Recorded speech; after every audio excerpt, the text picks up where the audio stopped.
Valsts digitālo risinājumu sadarbspējas pamatā ir digitālās pārvaldes arhitektūra, kopīgs pamats, kas nodrošina, lai valsts digitālā vide būtu saskaņota un droša.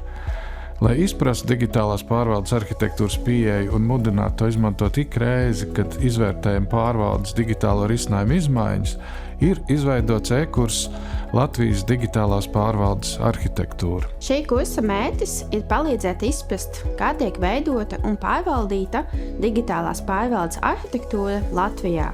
Kursa saturs veidots 3 moduļos. Katru tēmu var izzināt soli pa solim, savā tempā, izmantojot interaktīvas sadaļas un uzdevumus. Digitālās pārvaldes arhitektūras pieeja palīdz digitāli transformēt valsts pārvaldi, veidojot to kompaktu, efektīvu un caurskatāmu. Tā ļauj redzēt kopainu un saprast, ka viss ir savstarpēji saistīts. Ceram, ka šis e-kurs palīdzēs jums ieraudzīt digitālo pārvaldi no jauna skatu punkta.